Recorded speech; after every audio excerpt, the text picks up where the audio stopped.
Continuamos en Psicología del Aprendizaje y vamos a hablar del condicionamiento instrumental, su fundamento. En este capítulo se vuelve la vista al análisis de las situaciones de aprendizaje en las cuales los estímulos a los que un organismo se enfrenta son el resultado directo de su conducta, descrita como dirigida a una meta. La conducta se sucede debido a que ha servido previamente como instrumento para producir ciertas consecuencias y se denomina conducta instrumental. Hablemos de las primeras investigaciones sobre el condicionamiento instrumental. Los análisis teóricos y de laboratorio del condicionamiento instrumental comenzaron formalmente con el trabajo de Thorndike. Su intención original era estudiar la inteligencia animal. Estudió la cuestión planteada por Darwin sobre capacidades intelectuales humanas y que estaban presentes en los animales mediante investigación empírica. Para ello, inventó una serie de cajas, problema donde introducía un gato hambriento con algo de comida fuera de la vista del animal y su tarea era aprender a salir de la caja y obtener la comida. La cuidadosa aproximación empírica de Thorndike fue un avance significativo en el estudio de la inteligencia animal. Otra contribución importante fue la estricta evitación de interpretaciones antropomórficas de la conducta observada. En lugar de ello, interpretó los resultados de sus estudios como el reflejo del aprendizaje de una asociación estímulo-respuesta. A medida que la asociación o conexión entre las cables de la caja y la respuesta con éxito se hacía más fuerte, el gato llegaba a realizar esta de forma más rápida. La consecuencia de la respuesta exitosa fortalecía la asociación entre los estímulos de la caja y esa respuesta. Sobre la base de esta investigación, Thorndike formuló la ley del efecto, en la cual decía que si una respuesta en presencia de un estímulo es seguida por un suceso satisfactorio, la asociación estímulo-respuesta se fortalece, y si es seguida por un suceso molesto, se debilita. Esta ley implica un aprendizaje del estímulo-respuesta. Hablemos de aproximaciones modernas al estudio del condicionamiento instrumental. En cuanto a los procedimientos de ensayo discreto. Similares al método de Thorndike, Summer en 1899-1900 introdujo el laberinto de las investigaciones sobre aprendizaje inspirado en las madrigueras bajo tierra. Otro laberinto muy utilizado es el de forma de T, diseñado para estudiar la conducta de elección. La conducta en el laberinto puede cuantificarse midiendo la velocidad de carrera, que normalmente aumenta con ensayos de entrenamientos repetidos.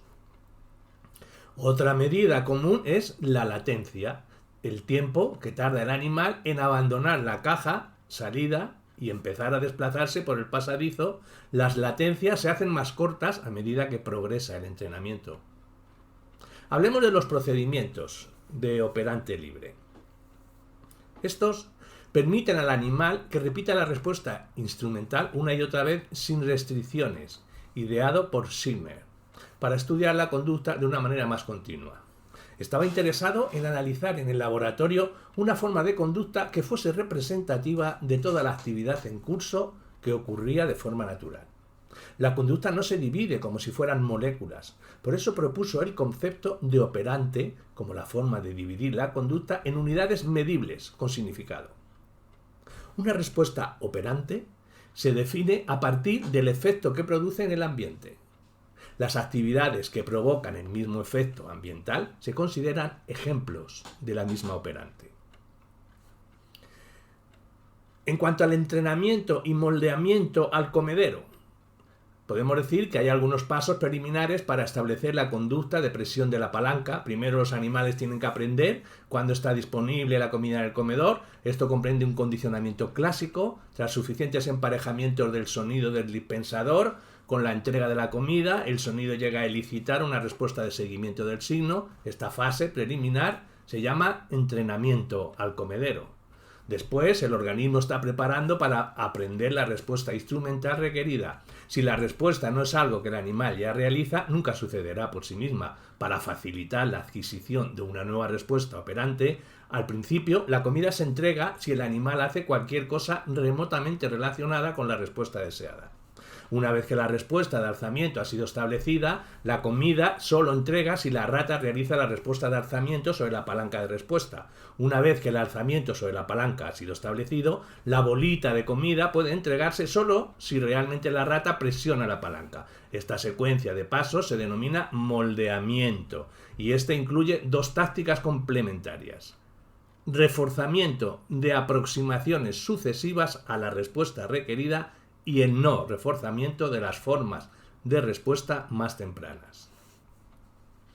En cuanto al moldeamiento y la nueva conducta, podemos decir que el condicionamiento instrumental incluye a menudo la construcción o síntesis de una nueva unidad conductual a partir de componentes de respuesta preexistentes que ya se encuentran en el repertorio del sujeto.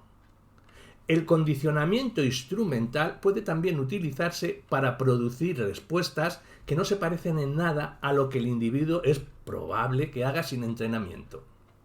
El moldeamiento aprovecha la variabilidad inherente de la conducta.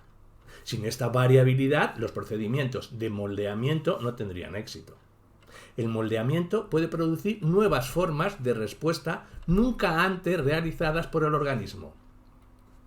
La tasa de respuesta como medida de la conducta operante la podemos definir como aquellos métodos de operante libre que permiten una observación continua durante largos periodos y que proporcionan una ocasión especial para observar cambios en la probabilidad de la conducta a lo largo del tiempo. Las medidas de la latencia de la respuesta y de la velocidad que se emplean normalmente en procedimientos de ensayo discreto no permiten que se repita la respuesta. Schiller propuso que la tasa de ocurrencia de una conducta operante, la frecuencia por minuto, por ejemplo, se utilizase como medida de la probabilidad de respuesta. A continuación hablemos de procedimientos de condicionamiento instrumental. Una consecución placentera se denomina técnicamente estímulo apetitivo. Una consecuencia molesta, estímulo aversivo.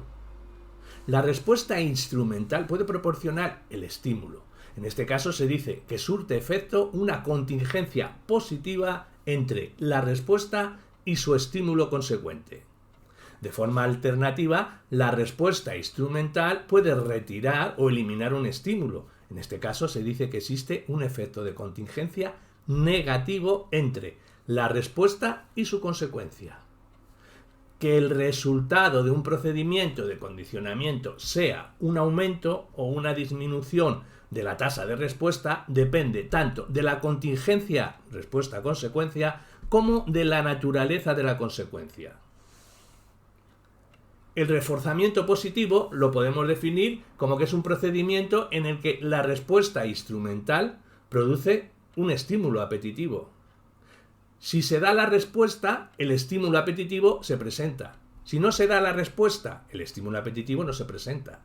Luego existe una contingencia positiva entre la respuesta instrumental y el estímulo positivo. El reforzamiento positivo produce incremento en la tasa de respuesta. El castigo lo podemos definir como que es un procedimiento en el cual la respuesta instrumental produce o aproxima un estímulo molesto o aversivo y produce por lo cual una disminución en la respuesta instrumental. En cuanto al reforzamiento negativo, podemos decir que es una contingencia negativa. La respuesta retira o previene la presentación de un suceso ambiental. Un procedimiento en el que la respuesta instrumental finaliza o previene la entrega de un estímulo aversivo, que se denomina reforzamiento negativo. Hay dos tipos, escape y evitación. En el escape, el estímulo aversivo se presenta, pero puede ser eliminado por la respuesta instrumental. La presencia de un estímulo aversivo establece la ocasión para la ocurrencia de la respuesta instrumental. Entonces, es reforzada por la terminación del estímulo aversivo. La evitación implica la programación de un estímulo aversivo para ser presentado en algún momento del futuro. En este caso, la respuesta instrumental previene la entrega del estímulo aversivo. En cuanto al entrenamiento de omisión, podemos decir que este incluye una contingencia negativa entre la respuesta instrumental y un suceso ambiental. En este caso, la respuesta instrumental previene la presentación de un estímulo apetitivo o placentero. A menudo es el preferido para disuadir la conducta humana. El niño a su habitación, por ejemplo. Los procedimientos de entrenamiento de omisión se denominan en ocasiones reforzamiento diferencial de otras conductas, o las siglas RDO. Este término refleja el hecho de que el individuo recibe un estímulo apetitivo periódicamente, a condición de que se dedique a realizar otra conducta diferente de la respuesta especificada por el procedimiento y que implica el reforzamiento de otras conductas. La respuesta instrumental disminuye por el castigo y aumenta por el reforzamiento negativo. En cuanto a los elementos fundamentales del condicionamiento instrumental, podemos decir que la esencia de la conducta instrumental es que está controlada por sus consecuencias. El condicionamiento instrumental consta de 3 elementos claves: una respuesta, una consecuencia, sería el reforzador, y una relación o contingencia entre la respuesta y la consecuencia. Hablemos de la respuesta instrumental.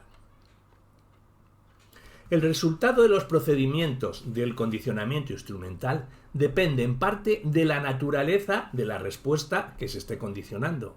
Algunas respuestas son más fácilmente condicionables que otras.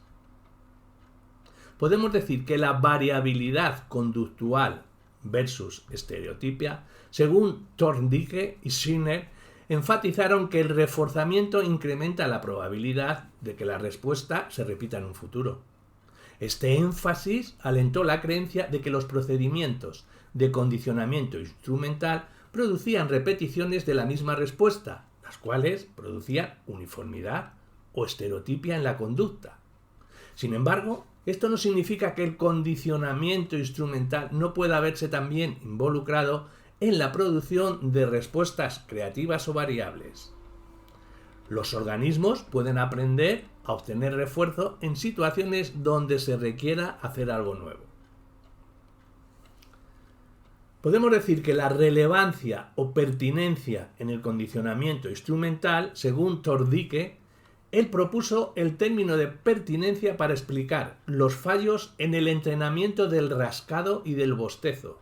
Cierta respuesta se corresponde de forma natural con el reforzador, debido a la historia evolutiva del animal. Breland denominó deriva instintiva. Al desarrollo de respuestas como la de ozar en los cerdos y frotar monedas en los mapaches, estas respuestas naturales relacionadas con la comida eran aparentemente muy fuertes y competían con la respuesta que requería el investigador.